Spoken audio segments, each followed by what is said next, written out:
It is the only solution to prevent mass revolution. This guest today is so interesting. He's built one of the leading AI companies when it comes to taking our human mind and recreating it online. If any video you see online can be AI generated, how do you know what to trust? I almost literally hit post on a video that I didn't even create. Exactly.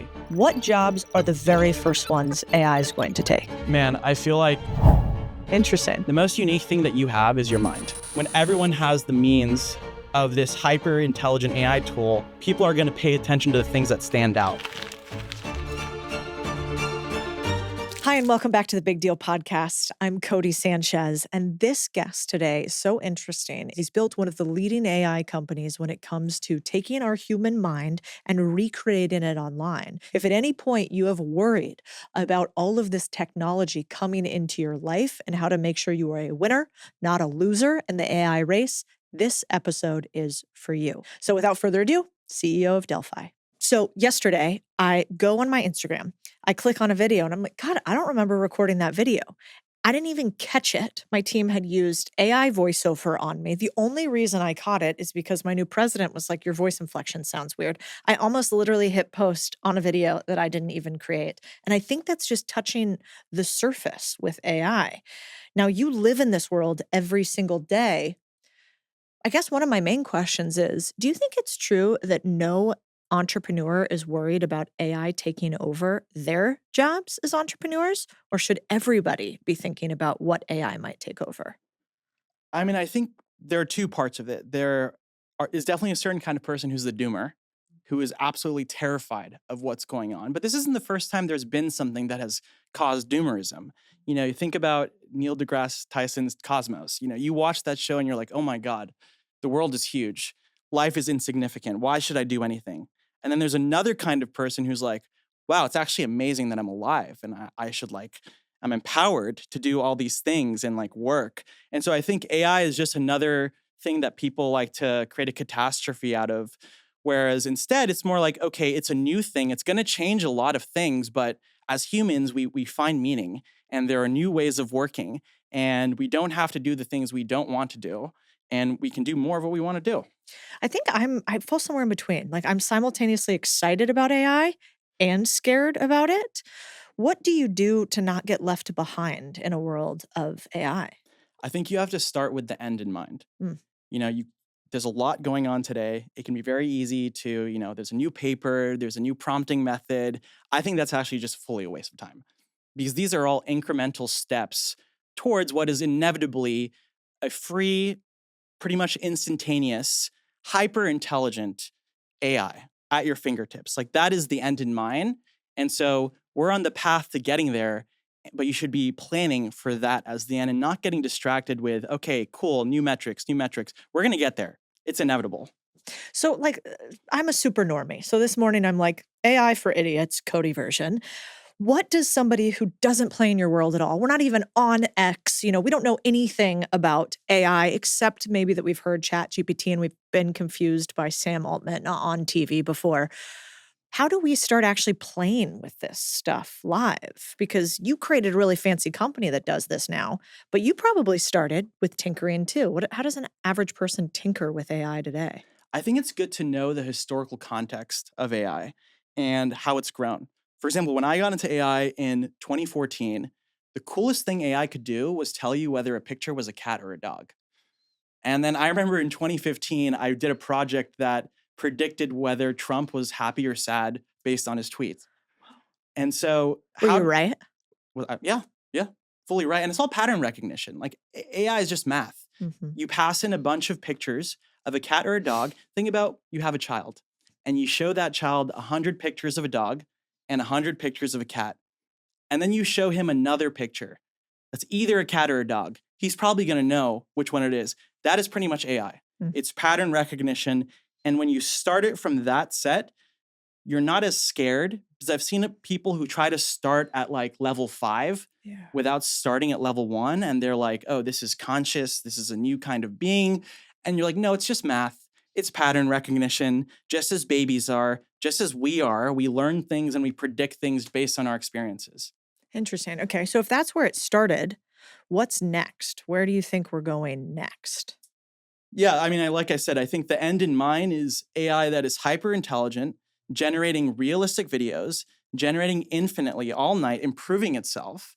And I think if you've seen in the past, whenever there is an era of abundance, Mm, you know, there's so much of this one thing. The barrier to entry for creating anything is low. Mediocrity is going to be the norm because anyone can create anything.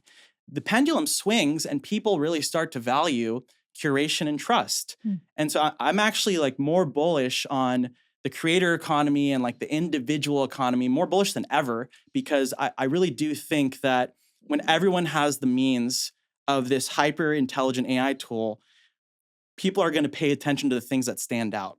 Mm. Will it be harder to stand out? 100%. Easier than ever to get distribution, easier than ever to be really good at something, harder than ever to be the best. And so I think 80-20 likely becomes 95-5, where the 5% really reap the benefits of the 95. Oof. Yeah, I mean, you kind of think about it. I remember Naval had a quote that was like, "The robot army is already here. It's just inside your computers." And so in Armageddon or some of these, Arnold Schwarzenegger movies, you think, okay, there's going to be this robot army and we invested in figures, so it could be, but, and they're going to be out there, but it's not so much that. It's in so many words, they're inside of your computer today. And the war is sort of who can utilize them to have the highest impact. Exactly. And I think a lot of people think, oh, AI can do all of this stuff. It means I get to work less. Hmm. I actually think it's the opposite. I actually think you need to work more in order to stand out because AI, you can only reap the benefits of AI if you have something worth scaling. AI can only build off of a foundation that you have spent time building. If you haven't built that foundation, you're just going to get a plateau that everyone else in the world is getting. What would And be like an example of that today? an example of that is, I could go to ChatGPT and say, generate this SEO optimized blog post on AI. Yep. Um, and anyone in the world can do that. And everyone in the world will do that. You can imagine SEO is not going to mean anything anymore because everyone's going to be doing this. But since I've spent time learning AI and learning the nuances, I can still leverage ChatGPT to help me write a blog post. But I can also add my own nuance so it stands out. It's building off of my own experience versus what ChatGPT generates, which is the average of the internet. Mhm. I guess it's not that dissimilar to if you think about it today. Yeah, you get a lot of emails in your inbox, and it's become easier than ever to send emails in your inbox, and yet subject line matters more than ever. So, like, in order to stand out, you're just going to have to be more creative because that first act of creation is no longer the barrier to entry. Like, I saw this graphic today that was like 3 levels, and it was a bow and arrow, a guy shooting a bow and arrow, and the top level was what most people do, and it's like 93%, and it's just a guy holding a bow and arrow, like he never actually shoots the target, and then the next level was like, I don't know, 50%, and it's like shoot once, miss, and the 1% are the people that shoot 452 times, and so now it'll be a lot easier to actually shoot 452 times, but harder to get to the 1% that actually matters. Yeah, and you need to build the character to deal with those 450 failures Mm, and, push through. And I'm glad you mentioned email because we talk about thinking with the end in mind. mhm. If you think about what happens with email when every single person is using an AI agent to send hyper personalized emails to your inbox every single day, people are not going to check their emails anymore. I actually think email is going to be a thing of the past because if you just think about it, I'm already getting spammed on my email. I'm already getting called by these random AI agents, and people are hopping on this opportunity. But what likely is the future of email is something that you don't even check. You have this AI thing that knows you and how you speak and how you think about things, and it only surfaces to you what the opportunities you care about are. And that sounds great to me. I don't know about you. I hate looking at my email. That is true. I use it increasingly less and less. Yeah. But then how do we get to people? Will real life become so much more important because email has become sort of bastardized? I think it goes back to doing the work to make yourself a unique and interesting and valuable person. Mm, Because I imagine in the world where there are AI agents communicating with each other, and an AI agent is an LLM or an AI that can take action. mhm. It knows you and it knows the value that you can bring to others. And it is going to convince other AI agents that, hey, this person has great stuff. But that's why the foundation is important because you need to have that great stuff worth offering other people. Interesting. So by an AI agent, you basically mean when I get an email in my inbox and I can tell it's like made by a computer, it's Yep. like, hi, Cody S. dot comma. I'd like to sell you XYZ service. Please reach out at this time. I loved your most recent Instagram post, but you can tell it's somehow copy and pasted. You can always This is tell. an AI agent, basically. That would actually probably just be someone typing into ChatGPT and copying and pasting. Mm, An AI agent would be like a step further where it actually scheduled something on your calendar. So mm. it's, multiple steps of reasoning, not just one thing, but one thing you respond and then it schedules time or it takes an action. Interesting. So do you think how far away are we from outsourced virtual assistants being irrelevant by AI, let's say? I think it's already happening. I think it's just a matter of adoption. And you talked about the Terminator. People just have this fear of AI. Like they're just default.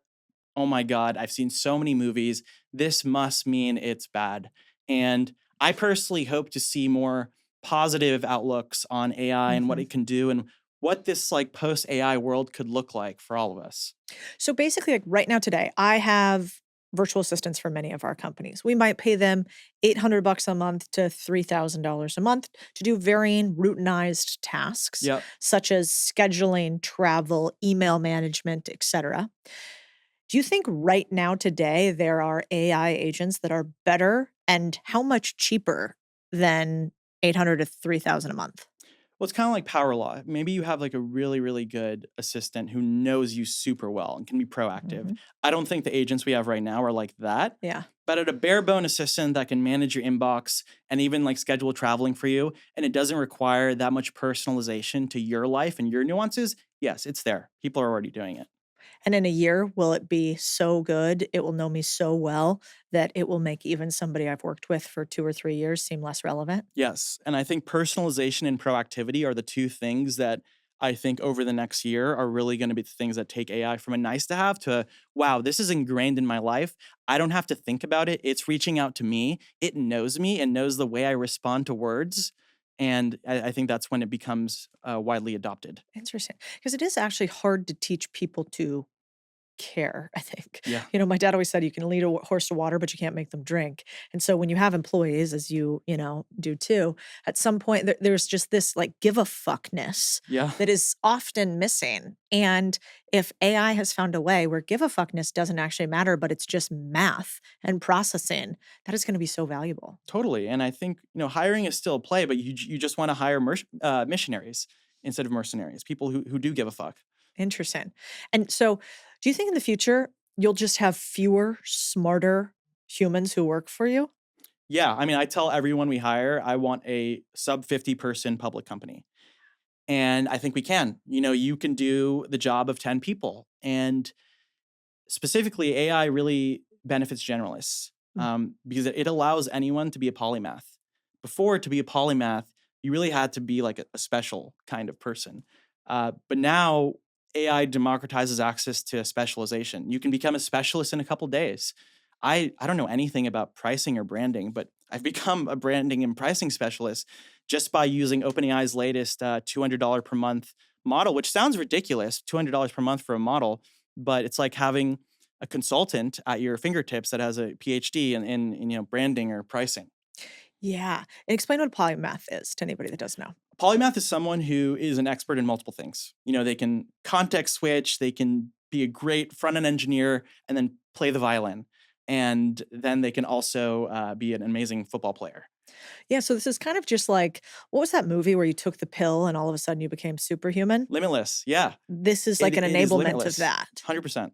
Interesting. So we won't, well, theoretically, it is the same thing because the pill didn't make you buffer or stronger or whatever, but it did make you have this mental capacity that seemed absolutely unrivaled. Totally. And I think learning and education, I personally think, is one of the most optimistic outcomes of AI because you see something, Bloom's Two Sigma. It's a study that shows that those who have a private tutor are more likely to succeed in life by like two standard deviations. And obviously, those who have private tutors, you need money. And it's just not something that most people have access to. But AI allows that one on one learning experience for any kind of subject. And I think when the world is more educated, ultimately in results in new innovation, higher quality of living. So I think it's very, very, very positive thing. Yeah, that's interesting. Is that also the study? I saw something come out yesterday on X about Alpha School in Austin, which is Elon's new school. Did you see that? Yeah, yeah, yeah. And basically, Alpha School came out with like 2 or 3 standard deviations, of scoring by their students than a traditional school, which is wild because that thing's only been in existence for like, I don't know, less than 5 years, I would Yep, say. And it is essentially my understanding, I don't know if it's different, is that it is individualized education per student that mandates about 2 hours of active learning assisted by AI per day. And then as soon as you get done your programming, whatever you're supposed to get done for that day, that would be like, oh, you get through your history test, you get through your mathematic tests. For the rest of the day, you get to use your curiosity and dive deeper. yep. And so these students are actually, they were a they were a little petri dish. We weren't sure if that sounded like a good idea. I mean, back in the day, somebody had told me, yeah, Cody, you can work for 2 hours a day at school, and then you can kind of go fuck off and do whatever you want for the rest of the day. I'd be like, this seems like a bad idea. And yet they kind of tested it and it's working, Yeah, which is fascinating. it is, and it's both active learning and accountability and personalization. Like think about online courses. Online courses aren't doing so well. Course completion rate is in the low, and it's because they have this assumption that the 20 modules, I need to experience them in the same order that you need to experience them. But we're very different. We learn differently. And so the ordering of how you learn is different. And I mean, that's kind of like what we do. We have authors who have converted their books into these interactive learning experiences. And instead of just someone reading a 400-page book, it's almost like a choose your own adventure. You choose what you want to learn, and then you get that proactivity on how it applies to your life. I mean, how many times have you read a book and you're like, wow, I learned so many things from this book, like this book right here, Yeah, and you don't actually apply it. for And sure. so I think active learning is really what turns learning into something that is applicable and people can actually measurably get better in their lives. Explain that a little more because I think you guys are one of the best in the world at it at Delphi, and increasingly your roster of, big time thinkers and famous people who are using it is incredible. But traditional education would be like, okay, we have a curriculum. Here's what we go through every single day. You can either self do it yourself at your own pace, or you can do it with the class, let's say, but you go from step 1 to 2 to 3 to 4. Yep, What does education look like with AI now? How exactly will that change? totally. I mean, people are already using ChatGPT to learn, like a lot Yeah. of things. I am. Uh, if you look at Wikipedia, which has documented all of human knowledge, Mhm. very easy way to learn something. Wikipedia exists, but does anyone actually learn through Wikipedia? We read books, we watch YouTube videos, and I think there's an insight there about how we inherently trust things that come from human.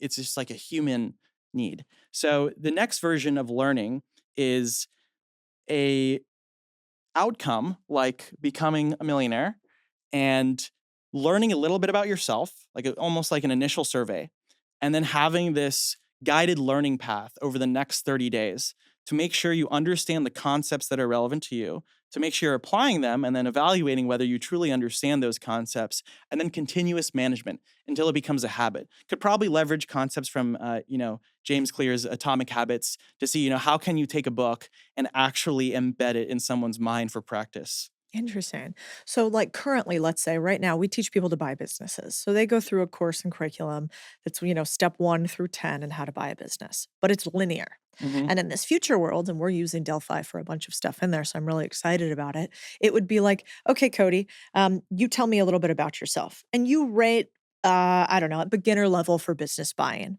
So here's like all the opportunity areas that you're not very good at, as evidenced by the questions that you took. Yep. And so because of that, you know a lot about accounting, Yep. but you actually know nothing about how to communicate with sellers. You know nothing about how to actually find deals. So instead of wasting any of your time on accounting, you already passed that by. You're going to go straight to these other things and you're going to score them as you progress. And then finally, when you've reached like the completion level that we think is appropriate, you'll get your little certificate, but also there'll be some sort of continuous learning option like a Duolingo, but tailored specifically to you. Exactly. Exactly. We take a lot of inspiration from Duolingo in terms of, how can we make something learning that's engaging and fun and incentivized? Interesting. And so in the future, will we sit in classrooms with chalkboards with teachers, everybody teaching at the same level, or is this going extinct? Well, I do think the in-person experience is definitely always important, and I don't want to live in a world where we devalue that. I think AI is about providing access where previously there may not have been access. So maybe there is a classroom, you can communicate with other students, but then in the off time, you know, questions that you may be embarrassed to ask in class, or a private tutoring session. So you show up in class the next day more knowledgeable, you can participate more. That is a future that I'm more excited about. There may be a world where humans don't value in-person communication, but I just think that that's a kind of habit change that is going to take decades and even centuries to really manifest, that we Yeah. don't value in-person times with humans. Right. Yeah, because at least for now, probably the thing that's super repetitive and easy to replicate is the knowledge. It's Yep. like 1 + 1 = 2 no matter what math teacher you have. But what doesn't standardize is like, oh man, every time that teacher sits down with me and says, like, hey, I can tell you're struggling. It's Yep. okay. You're doing a great job. Go take a walk outside. Go get a little vitamin D. You need a little coffee here. Like that almost mothering or human EQ component will probably be one of the things that computers are sort of last to integrate. Although they could at some point too say like, "Good job, buddy." But they could, but same as the Wikipedia thing. I think inherently there is just like this unknown psychological thing where I am talking to a human. Yeah. I'm not learning from Wikipedia, which is a summary of that human, or their AI, which is good access while I can have them, or maybe I'm too embarrassed to tell them the thing that I want to tell them. Mm, But in the end, it is the human, and we've seen that behavior with Delphi, where someone is learning from someone's digital mind, and then ends up wanting to meet them even more. It's yeah. like, oh, like I want to get to know this person. I really, really resonate with the things that they say. It's true because if you think about it, you know, right now, when I meet somebody, let's say, who's read the book or followed some of our content, we already have this like parasocial relationship, Yeah, right? yeah, yeah. And then if they were able to actually have me communicate direct with them and answer questions, they would really feel like they know me. And then if I'm able to like get a bunch of information, let's say from them, so that every engagement we had, we got to know them too, that would be kind of interesting and doesn't exist today. Totally. And you're a big creator. You're pretty well known. So parasocial relationships are pretty common with you. I think parasocial relationships going into the business world is pretty interesting. And what I mean by that is, there's that leaked email from Mark Zuckerberg to Peter Thiel, where he says, like, I think my reputation with millennials and Gen Z are particularly important. And then a month later, he has a perm and a chain and like Forgot about that. really, really caring about his brand. And he's a very calculating guy. Like none of that is by accident. Yep. And so I think the insight that he has that I have seen with having my own clone is people connect with people and less so with brands, like nameless brands. And so from the business owner perspective, I think the founder-led influencer, the founder-led marketing is going to continue to become more as this idea of parasocial relationships with business owners starts to be more commonplace. It's so true. Like if you have a business today and you don't have an ability for your customers to relate individually with you or Mhm. whoever you have as the face of your business, you're probably missing out on a big monetary opportunity. Like Totally. why do you think they put Jared for Subway? And that one could went a little sideways, but it's because they needed a face to go with the brand. We Yep. don't associate with corporate logos the same way we do with humans. It's a really good Totally. point. Yeah. Explain what a clone is at Delphi, because I imagine people immediately think of like, I think that movie with Joaquin Phoenix where he has Scarlett Johansson in his ear and they become best buds and then she's best buds with everybody and his heart's broken. What is this clone that you guys do? Yeah, it's definitely not her. And then people love to reference that movie. I think it's like another dystopian movie, so I don't love it. Uh, and we're also moving away from the word clone because it gives that dystopian What do you take. call them? Digital mind. Like Okay. what we're doing really is the most unique thing that you have is your mind. Mhm. Your expertise, your experiences, and up until now, the way that you scale that mind has a cap. You can only Yeah. be in one place at one time. You write content to scale your mind, but it's not you. It lacks the personalization. There's no way to scale personalization. Yep. So a digital mind is something that understands your tone, your style, your thinking, allows you to scale your thoughts like a book, but is bidirectional and personalized, like talking with you would be. Yeah, I mean, you could even think about it, in a non-dystopian way. Like, let's say you have an accounting practice right now, and you have a process and systems that you use for every single person you input. And then at one point, you're like, I'm so overwhelmed. I can't do anybody else's accounting. I need to hire somebody else. And then I Mhm. have to train them on everything that I know about accounting. And so I hire another person, and then I hire another person. And that's how we get, Ernst and Young and these big, huge companies. Yep. Well, in the future, part of that can be, hey, I have all these systems and processes. Every time I onboard a client, I don't actually hire a new person. I just have them interface with my AI. And so I've essentially become not only superhuman mind, but superhuman hands because as opposed to having to hire thousands, I have now individually created a business that is based on one sort of data set, me. Yeah, and think about when you scale to thousands, at least from what I hear, the biggest problem when you scale as a company is that people stop making decisions in line with your culture Yep. and how you do things. Like that's where things really break. And so Sam Altman talks about the one person $1 billion tech company, but maybe there is the one person $1 billion company in general. It doesn't necessarily need to be a software company. Oh, yeah, absolutely. I mean, and also, I think if I remember when I first started a business, one of my favorite mentors said to me, he's like, before you even start, I'm going to tell you what your biggest problem is going to be. I already know. And I'm like, perfect. Tell me. And he's like, no, no, I'm going to write it down. He put it on a little piece of paper. He's like, I'm going to put it in an envelope. I'm going to date it over the part that I zipped it so you can see that I haven't changed it.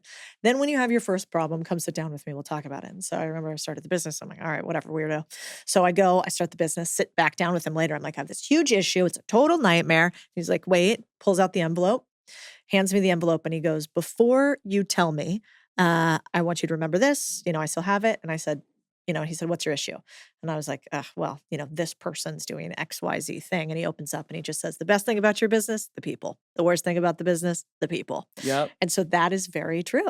Every time you get in business, scaling humans is really, really hard. Yep. And so I think this will be a huge unlock for business leaders if they think about it. That's why I did like that idea of like entrepreneurs aren't as scared about AI because they're thinking about how to use it, not how to get used by it. And even if they want to hire people, it makes their team more effective. We have CEOs Yep. whose teams like love the clone because they don't want to bother the CEO, and they're using it to okay, is this how he would make or she would make decisions? What do you think is the most interesting thing happening in AI right now that most people are not aware of? Like today, right now. I really pay attention to the psychological impacts of AI, Hmm. and so I find these video generation models really interesting because again, I always think in the end in mind. Like, what does this mean for our digital behavior? And if if any video you see online can be AI generated or any picture and it's near perfect, how do you know what to trust?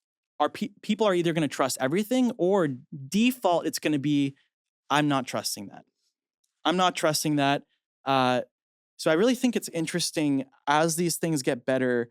Like, will social media still hold a role? Like, what technology needs to be available to make social media something that we can still use? Probably some sort of like trust authentication layer where it is like this is AI generated, this is true, this is false, and you have these companies like Polymarket and Kalshi.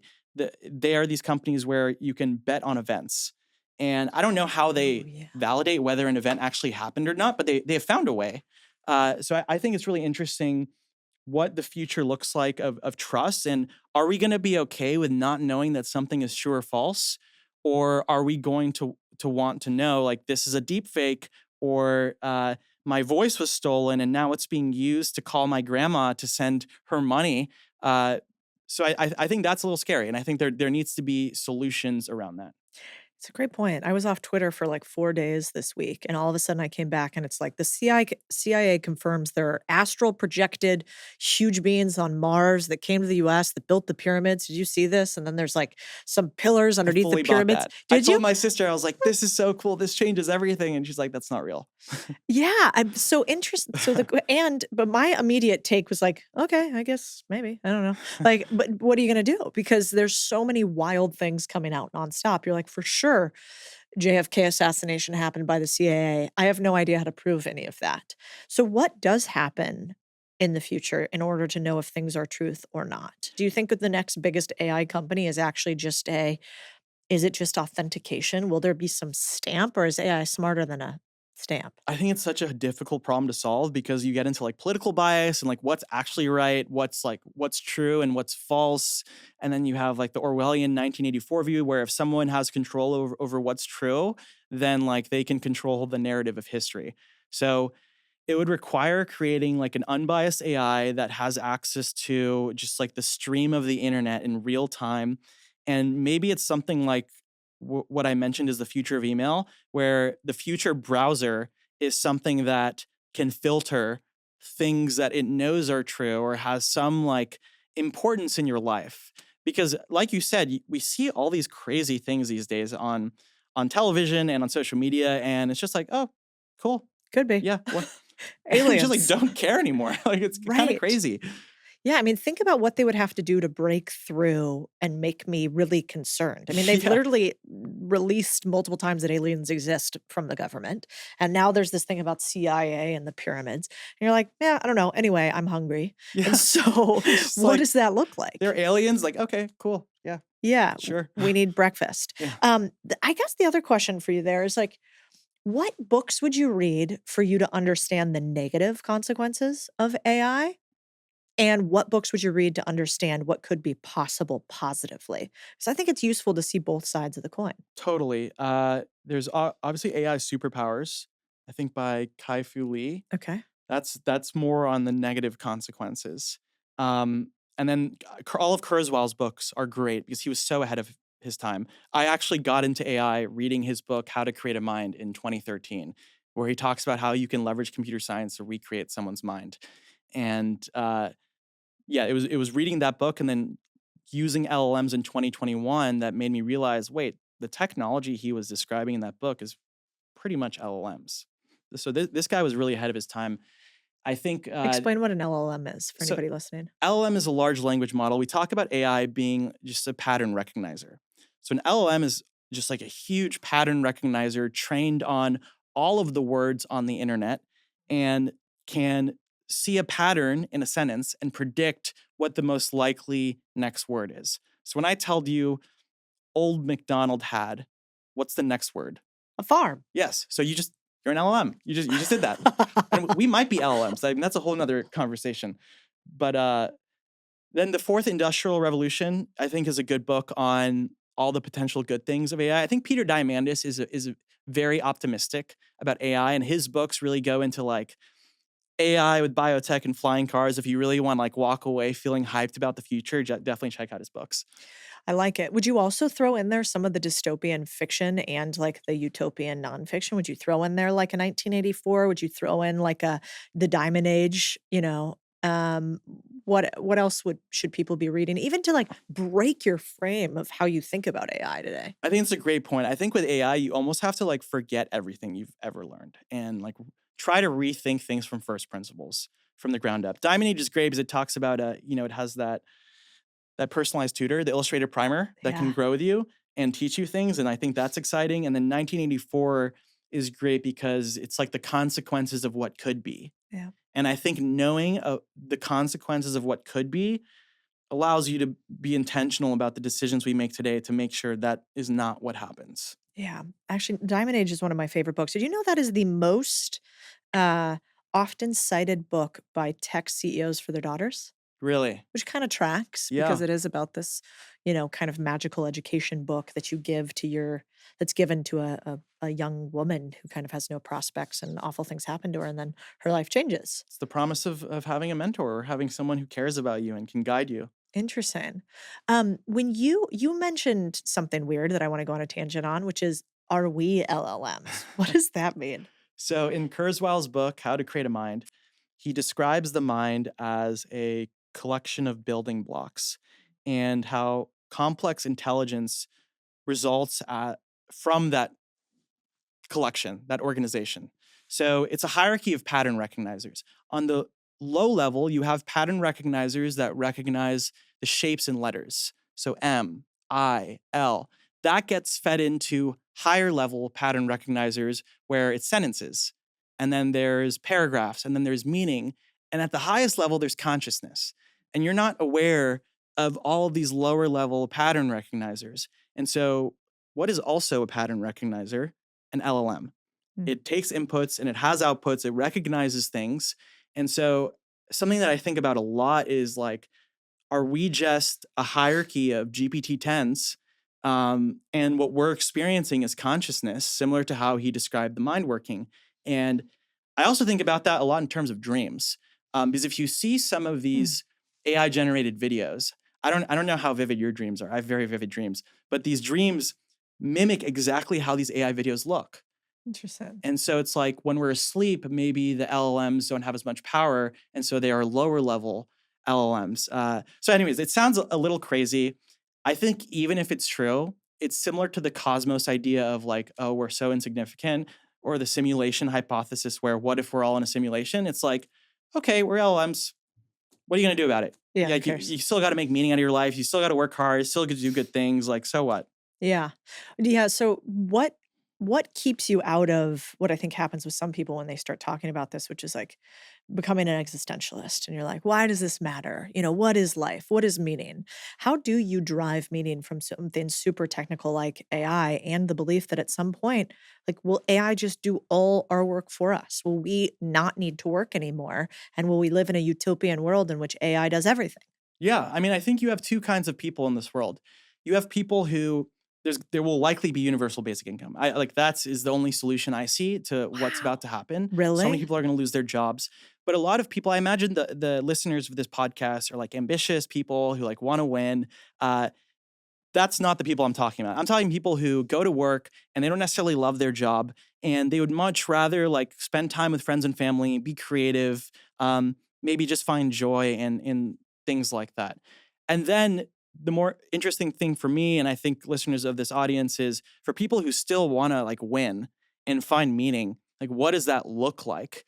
And I think that's where really starting with the end in mind and thinking about the psychology of humanity in a world where mediocrity is abundant and the barrier to entry is super low. What does that mean? It means we have to work harder to stand out. We have to think about our relationships even more. Customer service matters more. Treating people with respect matters more.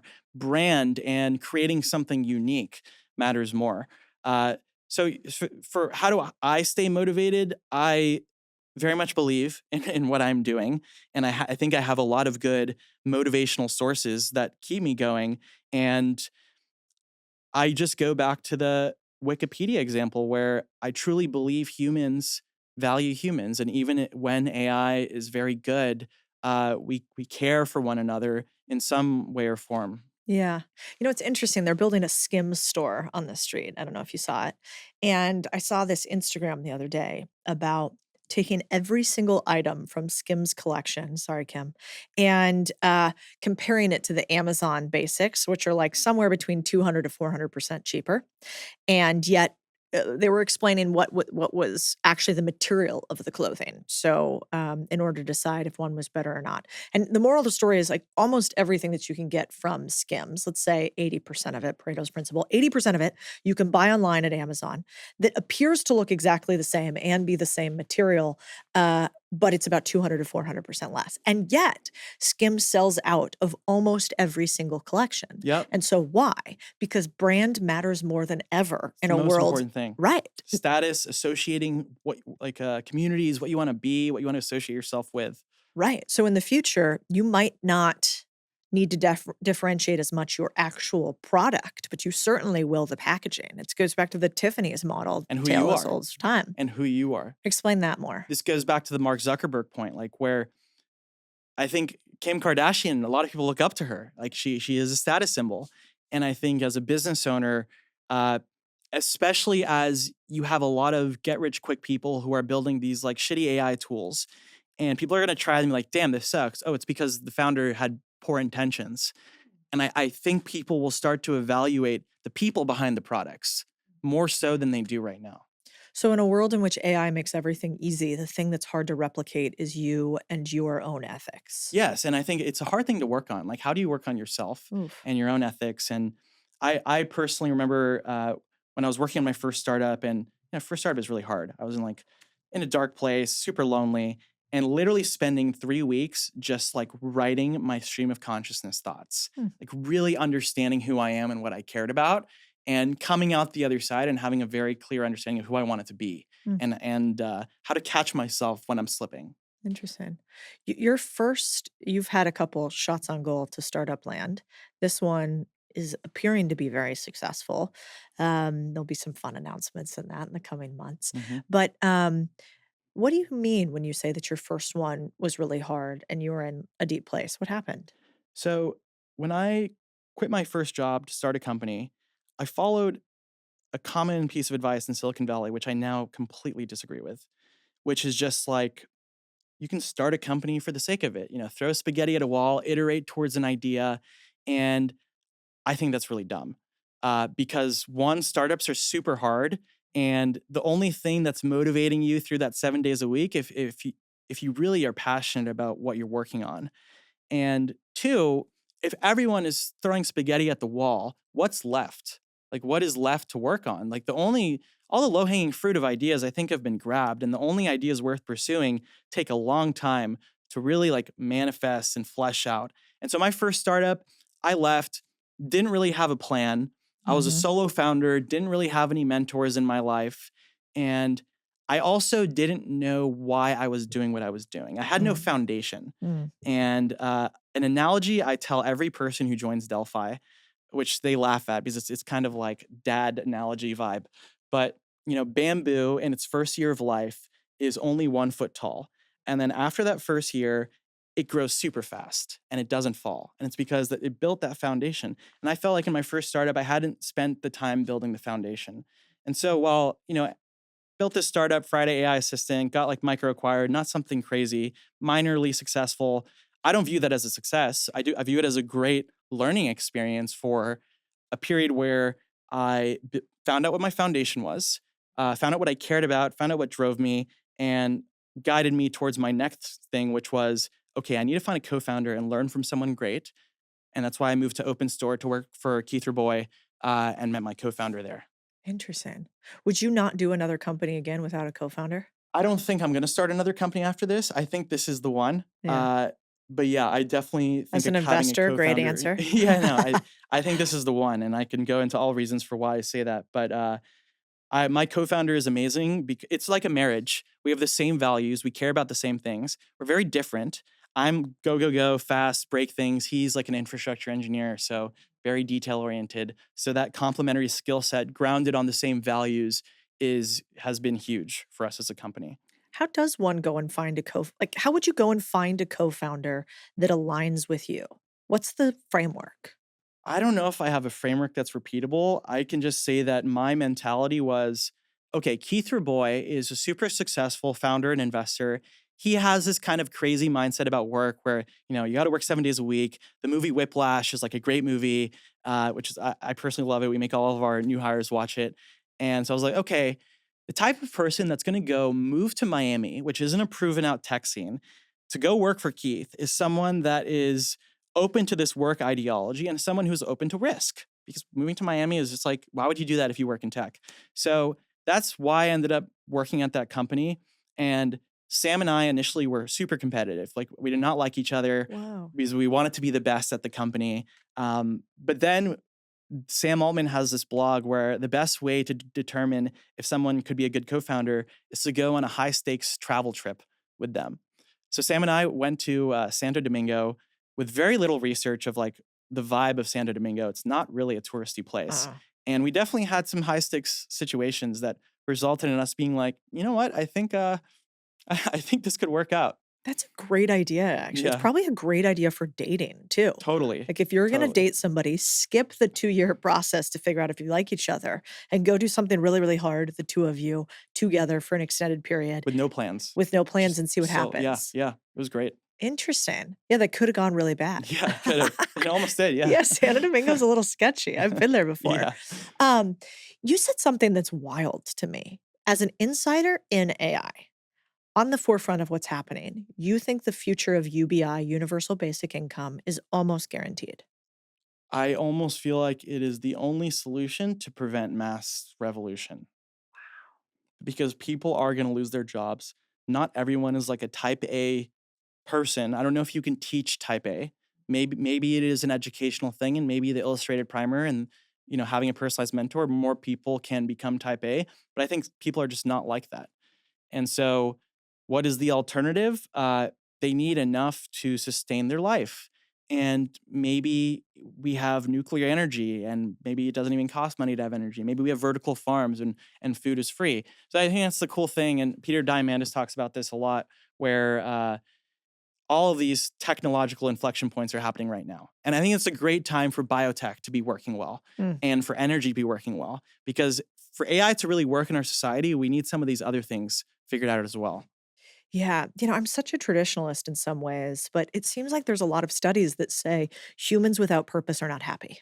That actually you have a higher likelihood of dying post-retirement Hmm. for no physical difference in that you don't have a reason to wake up any longer. Yep. That also people who work versus those who do not work are happier than those who do not work. That actually there is this, sort of 7 million young men in the country who are choosing to opt out of the workforce today Yeah. and thus have deaths of despair. So, what happens to society if we're given income, but we're not needed? Don't you worry about that? I do, but if you think about human history when we didn't have like all of these jobs, engineer, SEO specialist, what was the meaning that people had? It was really their communities. Mhm. What you can do for your family, what you can do for the community around you, um, art and creativity. And so I think one, AI democratizes creativity. Anyone can be a movie director. I personally think that's awesome because I've always had dreams to like create a Christopher Nolan like movie. I don't have the skill set to do it, but maybe with AI I can try something, and I think that's personally very exciting. Yeah. Uh, and then the community, I think maybe we'll go back to like a community based society, which I think people are usually happier when they have a community and they're not just adding value to the shareholders, but they're adding value to the people they love. Interesting. Um, do you let's go tactical here for a second. Yeah. If AI is going to take jobs, but people still need them pre UBI, let's create some bridge between the two. What jobs are the very first ones AI is going to take? Man, I feel like my answer to this has changed so much. It changes, I think, almost every month. Hmm. For a while, I thought it was software engineering Hmm. because, well, I think actually software engineering in the way it is today, I think is is not going to be a thing because you already have things like Lovable and these other companies where you can generate a website or app just in like a few seconds. And I think the important thing will be nuance and taste, like making the experience good, making the design good. If you're a system architect and you want to build a scalable database solution, you have to have that kind of knowledge to make it beyond just the AI slop of build a website that can tell people their finances. Right. So I think software engineering in the way that it is today, for sure. Consulting, 100%. Like McKinsey, all of those big consulting firms, I don't know how they are thinking about things internally, but you know, doing research and creating a report and creating a PowerPoint deck is almost like the easiest thing you can do with AI, especially with OpenAI's newest model, O1 and then O3, where it is so good. And you can just like pass in everything about your business and the problem you're trying to solve, and it will give you like a pretty good one pager on like what you need to do to solve that. So if there's a business owner listening right now that has problems in their business, one of the things they could do today to implement AI is go to OpenAI, use these two more premium models, and try to run every single problem they have through their new co-founder, which is AI. Yeah, I'm trying to get my dad to use it. Yeah. Interesting. God, I cannot imagine my mother or father using AI right now. You really got to teach them. You really got to sit W- down with them and What's teach them. what are your step function process to teach somebody who's never used ChatGPT how to do it? It's hard. I think one, starting with the foundations, which we talked about, like this is just math and this is the evolution of AI, and then just like when your parents ask you a question, like they usually do, I just send them ChatGPT. Like ask it, and they're like, oh wow, and then they start to use it more and more, and they start to get creative for how they're using it. And I think the key thing for learning how to use these AI tools right is knowing that it is fully based on your own creativity. Inputs lead to outputs. Mm, And so there aren't some strict rules. We're in the very early days of prompt engineering. And so that's why I think unlearning most things that you know and coming in with the mind of a child, where you're like really curious and you're trying different things, like what would happen if I just paste my entire Twitter history into this model and ask if it thinks that my Twitter content is good. Or just like getting creative in the types of data that you can put in there and seeing if it works and seeing what you can do to improve it. yeah. And prompt engineering basically meaning the questions that you ask actually become their own version of sort of, in some way, code or writing code. Because instead of writing code in a traditional sense, the way to use this is by the questions that you ask.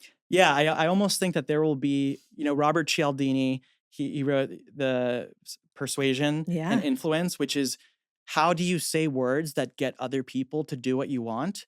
I imagine there will be like a Robert Cialdini for AI. It's the same thing. Like you're prompting me, I'm prompting you. And similarly, like we're prompting AI to get what we want, influence it, persuade it to give us really, really good results. Interesting. Okay. I want to go back really quickly too. Uh, we talked about jobs that AI will kill. We think it's software and engineering first. We think consulting next. What Yep. are the other top three to lead to the top five? I think anything that is not relationship oriented, Hmm. um, like you can go on Upwork and like get all these one-off jobs. Yeah. I think AI is a much better tool because the relationship doesn't matter there.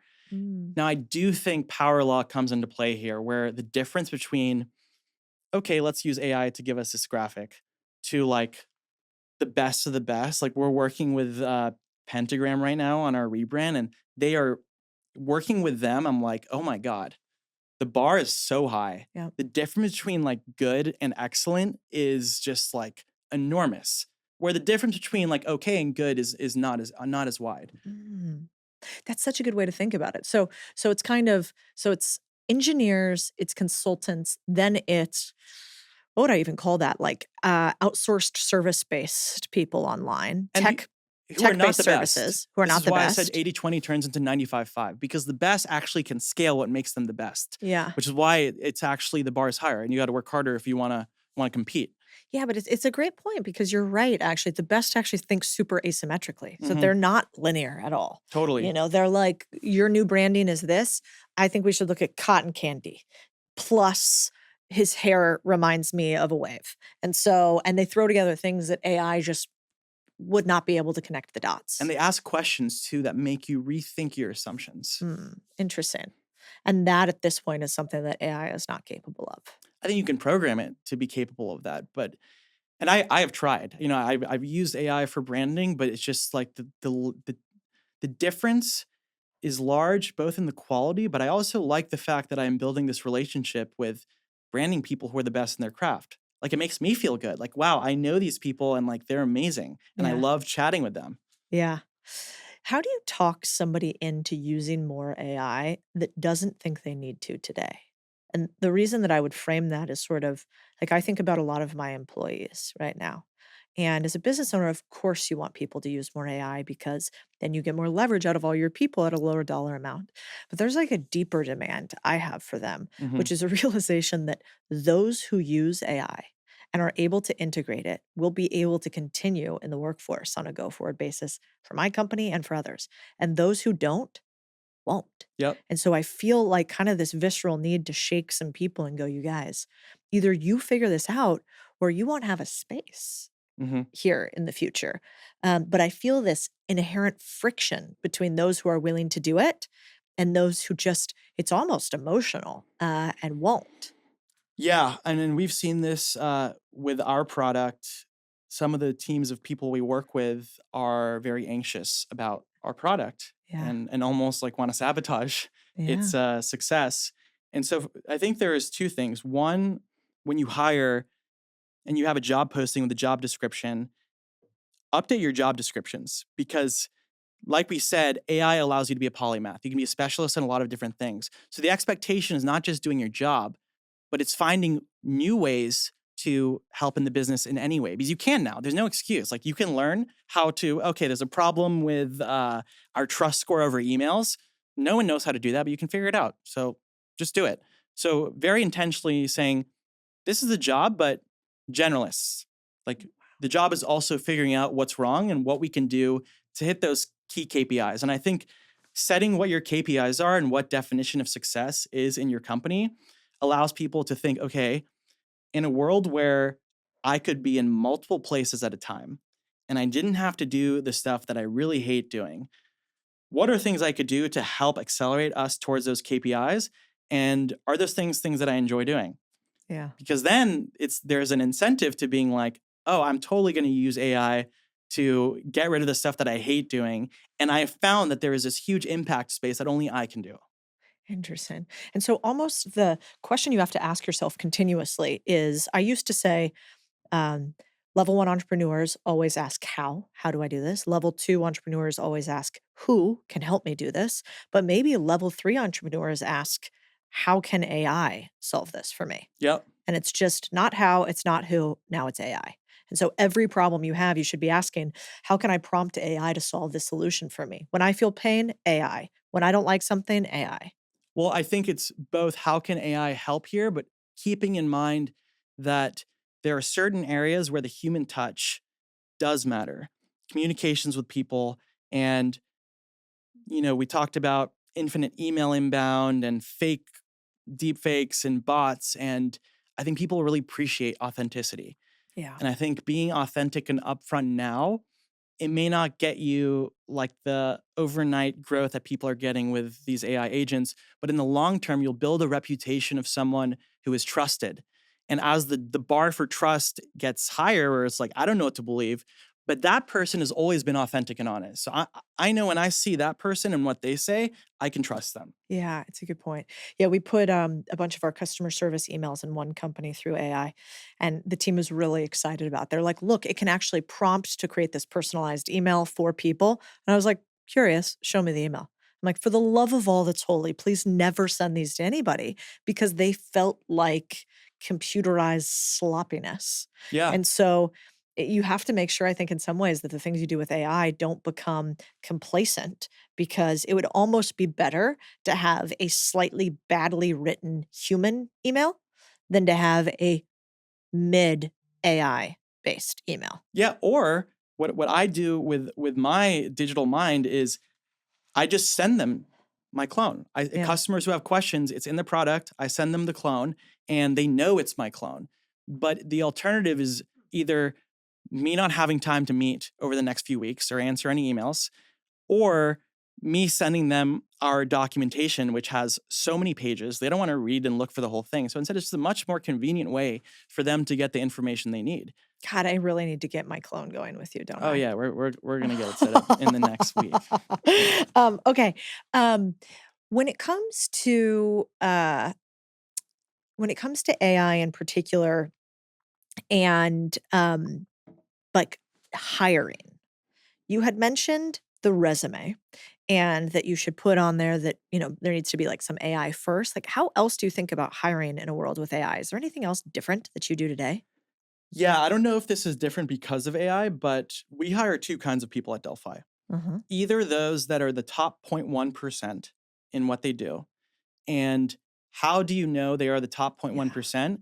They are more artists than scientists. Hmm. They're like Rick Rubin vibes. You Wow. know, you don't want to hire people who are externally motivated. You want to hire people who are obsessed with being the best. And so I talked to you about this growth guy we just hired. He's obsessed with the craft, and he can just obsess and talk about it for like an hour straight. And I'm like, oh my god, I would work for you. And I think that's a key thing. I would work for you in your best form. Yeah.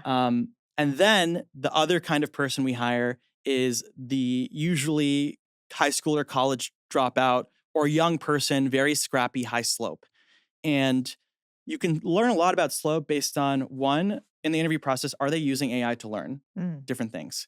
For me, how they talk to my clone. They're curious about Wow. the business. They're learning things. They're learning fast.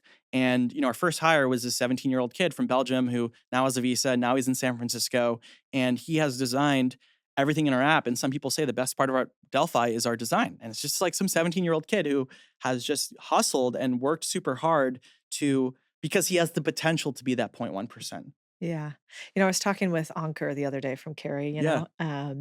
and I one of the lines I loved the best that he said on that podcast, if you guys haven't listened to it, you should.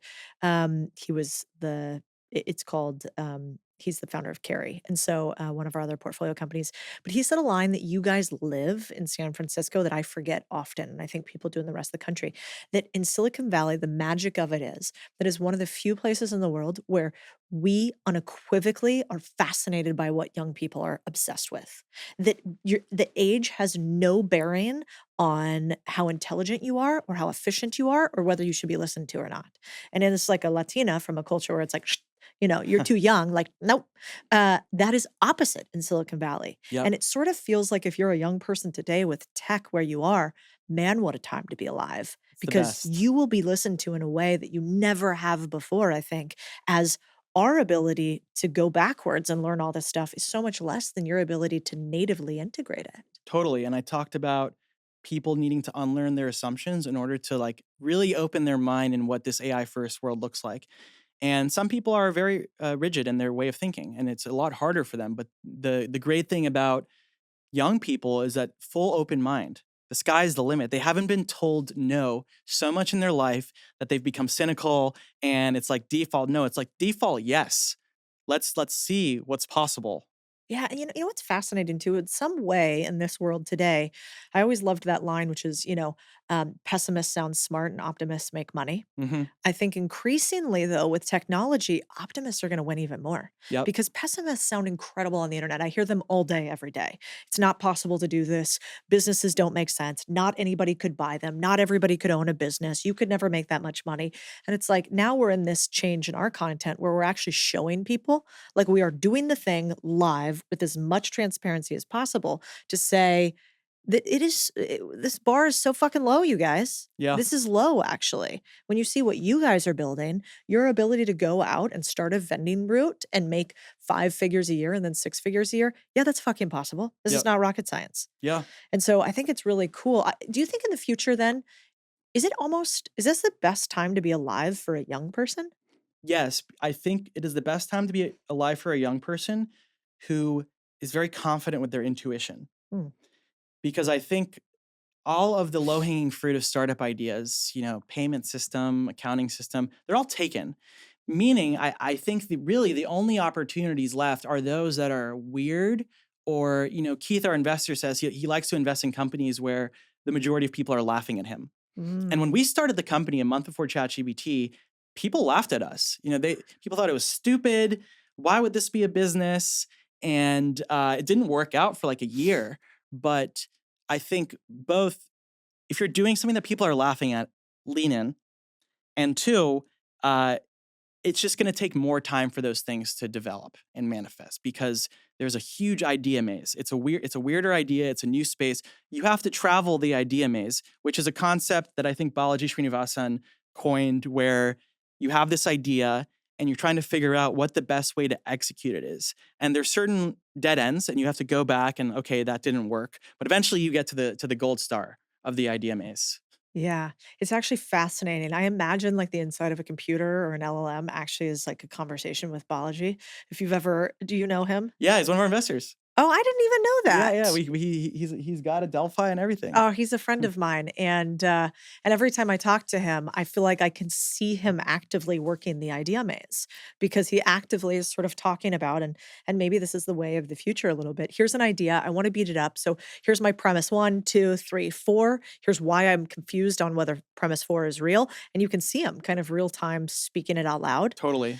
which I think is interesting because now you can do that back and forth with AI. It's Yeah, almost like premise test, premise test, premise test. exactly. He did it with crypto. He did it with network states, Yeah. and that's why I think it's important to build a muscle of being told no. Mm. Like the being underestimated is a good thing. People laughing at you is a good thing.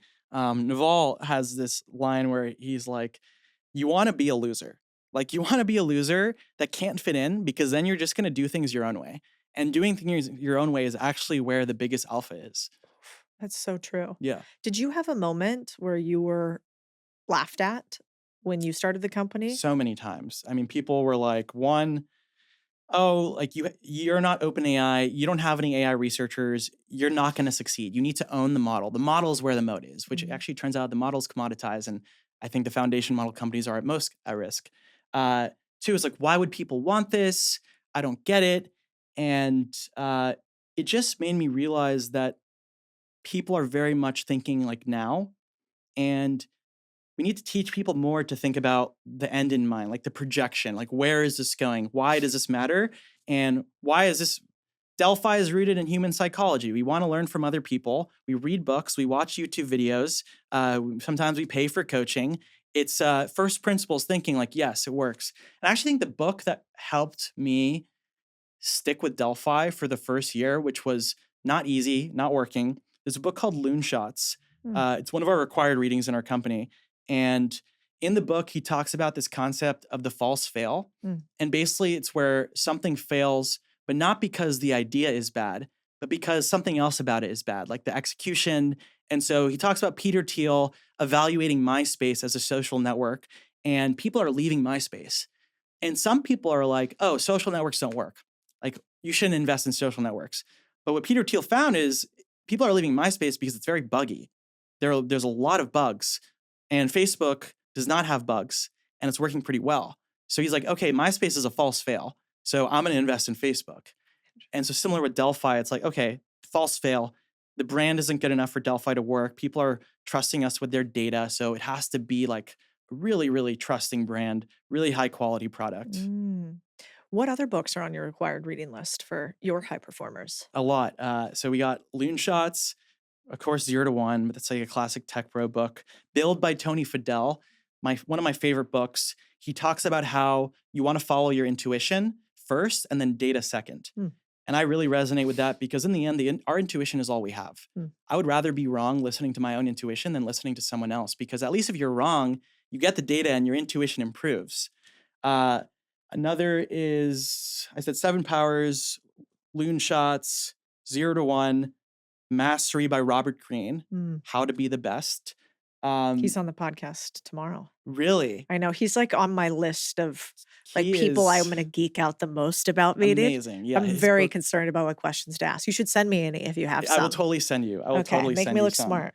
Um, Breaking the Habit of Being Yourself, Joe Dispenza, very big believer in manifestation and energy. And then not a required reading, but it's around is the book about my grandfather, which successful entrepreneur in Iran, and he was actually like a Rockefeller type of Iran before the revolution happened, and he had a book written about him, about his values, and that book is what led me to creating the first clone of him in 2021 so that I could learn from him and learn from his values. And so, yeah, have I sent you a copy of that book? I got to No, send you one. I need yeah, to you send them to gotta all our send me investors. Yeah. one. You know what you need to talk about is this idea of like I hear some of the richest people in the world want to talk to you guys about creating clones or digital minds of their more senior members. So let's say this isn't the real one, but let's say the Valentino family or whatever might want to create a version so that patriarch never dies or matriarch never dies. Is this something that you see the rich and famous doing? And in the future, will all of us be able to talk to our AI grandfather version? Yeah, I definitely don't think it's only rich and famous. I mean, everything we do in our life is almost in the pursuit of legacy, Mm, whether it's business for our family, and we live and we die and then our impact is gone. What does it look like where the decisions we make today have the potential to truly impact the life of someone 200 years from now? Like, we already read books of people from the past, but imagine if something like this existed 500 years ago. Imagine you could learn from all of these people, and you find out that people 500 years ago had the same problems that we have today. So insecurities, love, business, ambition. And so not only I think is it good for family and connection and passing down values, as that was a huge inspiration for my grandfather. I didn't want the life that he lived to be lost. I wanted to make sure that the values and lessons he learned I could apply yeah. so that you could stand on the shoulders of giants who are your ancestors and at least keep their legacy moving forward. but also for the future to learn from the past because, history repeats itself. There are mistakes, but maybe that doesn't need to be the case. Oh, yeah. Well, also, can you imagine? I mean, right now, my grandparents are going through dementia, Mm, and my grandma just had her third stroke, and I'm mm, incredibly close with them. And so, watching them slowly lose all mental function is one of the harder things I think I've ever done in my life. yeah. And, I could only imagine what it's like for my father, those are his parents, and I think about often, God, what are the questions that I wish I would have asked them before? Like, what does it take to be married for 60 years happily, where Yeah. they, like, love each other? What lessons would you have for having kids who are so close as a family unit that, we get together constantly and are always laughing? Like, the real things that matter in life, not, Yeah. not what your tech stack was, but, something deeper. Yeah. And if I had gotten some of that from them, that would have been priceless to me. Yeah, I mean, it's same thing with my grandparents and my parents. That's why we're working on this interview mode feature where you can get them to answer questions about themselves over a period of time. Luckily, my grandpa had a book, but not everyone has a book. So how do you get that information down Yeah. so it can be preserved? Yeah, that's such an interesting idea because for those that are close, with your family, how many times do you, at least for me, I always go to my dad with work stuff. And it's not so much that he's done exactly the same thing. There's just a wisdom And a that's there. trust and a Yeah. trust. He wants the best for you. Right. No exterior Yeah, motives, no real. unconditional love. Right. Yeah. And so what would that be like after he was gone to still be able to talk to a version of him? And Oof. even your kids to be able to experience him the way that you experienced him. They just get on TikTok, watch me dance, they'll be Oh perfectly man, fine. TikTok. Yeah. Um, really fascinating. Okay, where I kind of wanna end is, with all of this going on with AI, there's so many shiny objects, things we can chase. Where should we really be narrowing down today? And how do you decide what is important to you to focus on in a world in which information is totally abundant? Yeah, I mean, shiny object syndrome is abundant right now. There's like a new thing every day on Twitter. Uh, I think that the top things to keep in mind, it is easier than ever to build a sexy demo that goes viral on Twitter. And the fact that it goes viral incentivizes more of that. And so don't get sucked into the hype of a Twitter demo because it is much harder to build something that is scalable. The initial Delphi demo was super easy. Actually, making Delphi useful was much harder. Um, Number two is I actually think pay attention to the motives of the founders of the company Mm, because not only does that matter for someone who's building like a get rich quick scheme and then the AI product that you're using is no longer active. Two, it matters for your data. mm, You don't want to work with a company that you are talking to or giving your data to, and then they're using your data to train their models, and now you're losing your IP and moat. So I actually think getting to know the intents of the founders are really important. And then the last thing is back to what we've been saying over and over again: thinking with the end in mind. So an example of thinking with the end in mind is right now, if you wanted to build an app, uh, you may spend $200,000 hiring some mobile app development firm to build it out. But if you look at Lovable and how fast AI software engineering is moving, potentially in 6 months, you could just pay someone $40,000 yeah. to leverage AI tools and just get the same outcomes. So I think timing is an important thing too. Like should you pay to do this now or should you pay to do this later? And what are the things you should pay to do now? Yeah, interesting. Yeah, the thing about the founder's intent, you just really hit home for me because you think about 23andMe, right? Bankruptcy proceedings. They have my data And it's going to the highest bidder. and anybody could have it. Yeah. And I have no rights to that. And that has material consequences in a world in which, biotechnology looks different. And so it's a really good question. How do you figure out a founder's intent? I mean, not no shade, and I don't know what the right side or wrong side of it is, but Sam Altman and OpenAI is a great question in the beginning. Lots of people could say, well, intentions looked good, and now there's some questions on that. How do you think you actually figure out somebody's real intentions when you're going to give them your dollars and your data? Yeah. I mean, I am a huge fan of Sam Altman and OpenAI. So I have a lot of respect for what they've done. But as you said, the shift from nonprofit to profit and then training models on people's data And then there's that one polygram essay where he says if Sam Altman was on an island, he'd become king of the island. Yeah. And it's like, okay, there's certain data points on people that you can get to see like what their true intentions are. So Delphi up front, we're like, you own your data. We're not sharing with other people. It can be deleted at any time. Super important for us. And so some founders don't have an online presence, but I almost feel like it's a default for every company these days to have a manifesto, an about page. Like, why are they doing what they're doing? What inspired them? What the vision is? I think clarity and thought of the vision and the reason I think is important.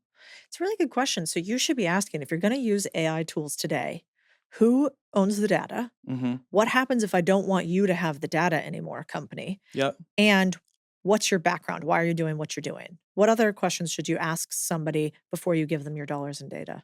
What insight inspired the company? Mm, Was it like a first principled insight or was it like a get rich quick insight?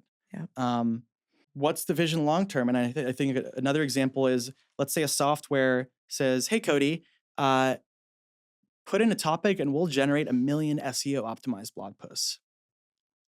And you take a step back. Another question you can ask yourself is, okay, what does the world look like when everyone has access to this? Is Mm, this a tool that I want to be associated with?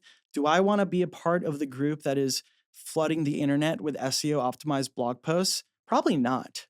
I think that's going to get a bad rep. yeah. No, I don't. Interesting. Okay. In closing, for somebody who wants to get on this journey, one, they should definitely go to Delphi. They can play with your clone live so they could Yes. actually talk to Ask you. my Delphi. Yeah, if you like anything that Dara's talked about today, you can literally go there and have a conversation with you, which I think is really cool. Yeah. So Have this you're with all your actually podcast hosts. yeah, you literally can basically say, I like something that happened and I'm watching somebody like Dara put it into action, which I think is also a good thing to do. A lot of people are talking about things. That's a big problem that I have with AI today. It's like, okay, you guys are all talking about theoretically what AI could be doing, but can you take it all the way to fruition? We just did this on a YouTube video. I saw this thing on Twitter where a guy started talking about being able to do this XYZ activity. When we did XYZ activity, what we found is it wasn't exactly the way it was portrayed. Yep. It A took lot of that. way longer. Yeah. It was way harder. There was much more human interaction. And so when we did it, we were kind of like, all right, at the end, you could do this. But currently, it's like watching a toddler with an iPad, heavy supervision, Yeah. right? Lots of interaction. And so I think seeing people do it live is super important. But for somebody else who just wants to start on the path of AI, is the answer just go to ChatGPT and start playing? Or what's the playbook for somebody that wants to learn more and doesn't know where to start? I think first thing is first principles. Like really try to understand the why of all these things and build up your foundation from the ground up. So you start with floor 3 without one and two, building's going to fall. You Mhm. got to build that foundation. And it takes time, but like that's how you're going to grow a strong, tall building. Uh, Two, with that first principles, having a long-term view. The long-term view is what it's going to set people apart. 3 is, like you said, getting started with the ChatGPT, being creative, not being afraid of things not working. Yeah. And then 4 is consistency. Uh, because there is shiny object syndrome, because there is TikTok, attention spans are lower than ever, and people are less and less willing to like do the work for long periods of time. And I think that's actually like a huge competitive advantage if you're able to do that. Yeah, consistency plus grit. Yeah. What are your favorite GPTs to use? Like I use Perplexity a lot and I use Grok for Twitter, just like news based. Do you have different ones that you use for different things? Yeah. O1 is great for those consulting like projects. Okay. It's $200 per month, but I think totally worth it. Claude is particularly good for language and writing. Yep. Specifically, if you're emailing someone, everyone speaks different languages. And I don't mean languages as in like Spanish or English. I mean, we perceive things in different ways and we make assumptions and projections on what you actually mean by certain words. So I use Claude for very difficult emails, Mm, fundraising, negotiations, hiring. This is what I'm saying. Help me change the wording a little bit so it doesn't come off the wrong way to this person. wow. Great for that. Interesting. Do you use Perplexity or Grok for anything, or are those really just the two you use? I use Perplexity Sometimes when I meet someone, I'll ask Perplexity, tell me everything I need to know about this someone. Yeah. So like I can be prepared. I use Delphi obviously for Yeah. learning. And I don't think we use Grok or Gemini yet. No. Okay, for anything. Interesting. Okay, let's close with this. If I had to say, are you positive on AI versus negative on AI, you would say?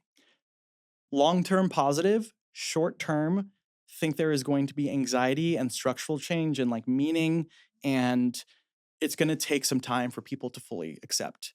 And I imagine when we found out that Earth was a planet in a huge universe and it's actually not the center of the universe, I imagine people at that time were like, oh my God, what am I going to do? I'm not the center of the universe. And then they got over it. And I think there's going to be a similar transition period. I think the government will need to adapt. I do think UBI is important. But long-term optimistic.